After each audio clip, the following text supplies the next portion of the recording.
음성을 내가 들으니 사랑하는 말일세. 슬프다 세상이 함락되었도다. 온 세상에 칭찬받는 성읍이 빼앗겼도다. 슬프다 바벨론이 나라들 가운데 황폐하였도다. 바다가 바벨론에 넘치며 그 노도 소리가 그 땅을 뒤엎었도다.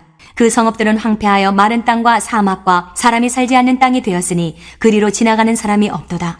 내가 배를 바벨론에서 벌하고 그가 삼킨 것을 그의 입에서 끌어내리니 민족들이 다시는 그에게로 몰려가지 아니하겠고 바벨론 성벽은 무너졌도다. 나의 백성아, 너희는 그 중에서 나와 각기 여호와의 진노를 피하라. 너희 마음을 나약하게 말며 이 땅에서 들리는 소문으로 말미암아 두려워하지 말라. 소문은 이 해에도 있겠고 저 해에도 있으리라. 그 땅에는 강포함이 있어 다스리는 자가 다스리는 자를 서로 치리라. 그러므로 보라, 날이 이르리니 내가 바벨론의 우상들을 벌할 것이라. 그 온 땅이 치욕을 당하겠고 그 죽임당할 자가 모두 그 가운데에 엎드러질 것이며 하늘과 땅과 그 안에 있는 모든 것이 바벨론으로 말미암아 기뻐 노래하리니 이는 파멸시키는 자가 북쪽에서 그에게 옴이라. 여호와의 말씀이니라. 바벨론이 이스라엘을 죽여 엎드러뜨린 같이 온 세상이 바벨론에서 죽임을 당하여 엎드러지리라. 칼을 피한 자들이여 멈추지 말고 걸어가라. 먼 곳에서 여호와를 생각하며 예루살렘을 너희 마음에 두라. 외국인이 여호와의 거룩한 성전에 들어가므로 우리가 책망을 들으며 수치를 당하여 모욕이 우리 얼굴을 덮었느니라. 보라, 날이 이르리니 내가 그 우상들을 벌할 것이라. 부상자들이 그 땅에서 한숨을 지으리라. 여호와의 말씀이니라. 가령 바벨론이 하늘까지 솟아오른다 하자 높은 곳에 있는 피난처를 요새로 삼더라도 멸망시킬 자가 내게로부터 그들에게 임하리라. 여호와의 말씀이니라. 안녕하세요. 키티 나누는 목사 안상열입니다. 오늘도 주님의 은혜 안에서 좋은 하루입니다. 오늘은 예레미야 51장 41절에서 53절을 통해서 내 마음의 성이라는 제목으로 은혜를 나누겠습니다. 성당과 교회가 마을에서 중심이었던 때가 있었습니다. 마을 사람들은 언제 어디서나 교회당의 종소리를 들으며 교회의 첨탑을 볼 수 있었습니다. 그들에게 있어 교회는 시계가 없던 시절 시간을 알려주었으며 위험이 다가올 때 경보를 울려줬고 번개가 내리칠 때는 낙뢰로부터 보호해 주었으며 전쟁이나 재해 때에는 안전가옥이 되어 주었습니다. 다른 건물이 이를 대신해 줄 수도 있었지만 이러한 삶의 중심과 지침, 안정은 교회만이 가장 적합하다고 생각했던 것입니다. 여러분에게 있어 교회는 어떤 곳입니까?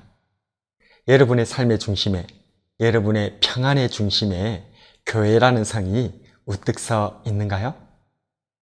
오늘 본문에서 예레미야 선자는 바벨론이 심판될 것과 그렇기 때문에 그곳에서 나와야 한다는 것과 이러한 고난의 여정이 길어질 때에 우리가 가져야 할 마음가짐에 대해서 말씀하고 있습니다. 당시 유다인들은 바벨론에 의해 크게 3번에 걸쳐 포로로 끌려갔습니다. 1차 포로는 BC 605년이며 이때 다니엘이 포로로 끌려갔습니다.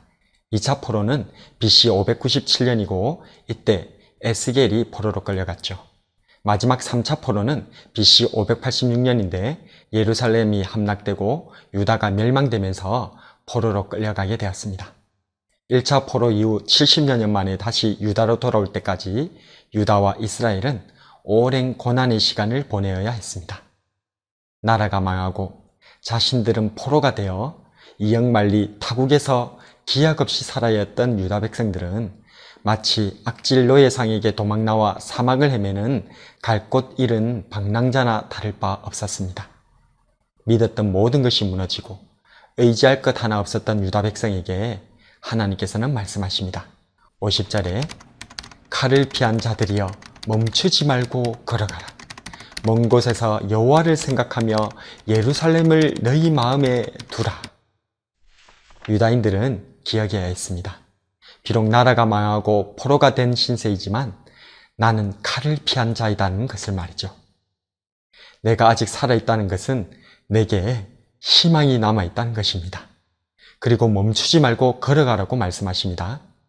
나라가 망하고 포로가 되었어도 그것은 내 죄 때문이지 하나님께서 약하시거나 죽으신 게 아니기 때문에 믿음의 길을 멈추지 말고 끝까지 걸어가라고 말씀하십니다. 그리고 내 마음에 성을 두라고 말씀하십니다. 내 마음에 두어야 할 성은 무엇일까요? 예, 예루살렘 성입니다. 비록 절망적인 현실과는 너무나 멀리 떨어져 보이는 예루살렘이지만 마치 하나님께서 나를 버리셔서 하나님은 아득히 멀리 계시는 것 같이 느껴지는 것 같지만 하나님께서는 말씀하십니다. 먼 곳에서 여호와를 생각하며 예루살렘을 너희 마음에 두라. 마치 엘리야 선지자가 먼 바다에서 손만한 작은 구름을 보고 하나님의 큰 비를 본 것 같이, 마치 동방박사들이 먼 동방에서 그의 별을 보고 예수님을 찾아왔던 것 같이, 먼 곳에서라도 내 마음에 예루살렘을 두고 하나님을 바라볼 때에 하나님께서는 크신 구원으로 역사하시는 줄로 믿으시기 바랍니다. 여러분은 마음속에 교회를 두고 계신가요? 시계가 없던 시절 시간을 알려주었던 교회, 위험이 다가올 때 경보를 울려주었던 교회, 번개가 내리칠 때에는 보호해 주었던 교회, 전쟁이나 재해 때에는 피난처가 되어주었던 교회. 세월이 흐르면서 내가 변한 것인지 교회가 변한 것인지 알 수는 없지만 오늘 주님께서는 다시금 우리에게 말씀하고 계십니다. 내 마음에 교회를 두라. 내 삶의 중심이 되고 지표가 되고 피난처가 되는 우리 예수님의 교회를 내 마음에 두시는 저와 여러분이 되길 주님의 이름으로 축복합니다. 오늘의 묵상과 기도.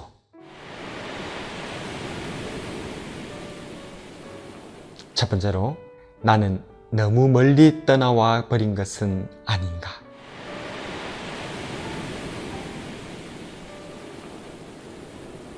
두 번째로, 나는 내 마음속에 교회를 두고 있는가.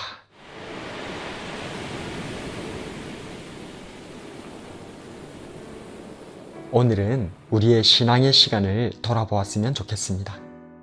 어릴 적에는, 초신자 때에는 교회가 그리도 커 보였습니다.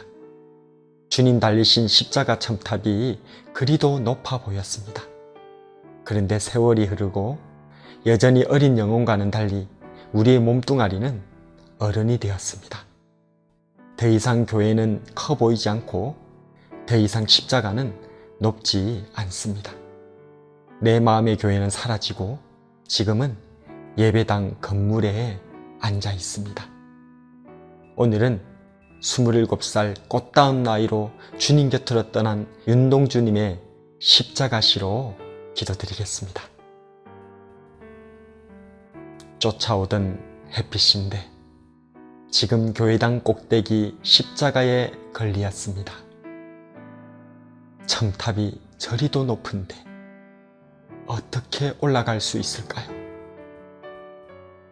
종소리도 들려오지 않는데 휘파람이나 불며 서성이다가 괴로웠던 사나이, 행복한 예수 그리스도에게처럼 십자가가 허락된다면 모가지를 들이우고 꽃처럼 피어나는 피를 어두워가는 하늘 밑에 조용히 흘리겠습니다.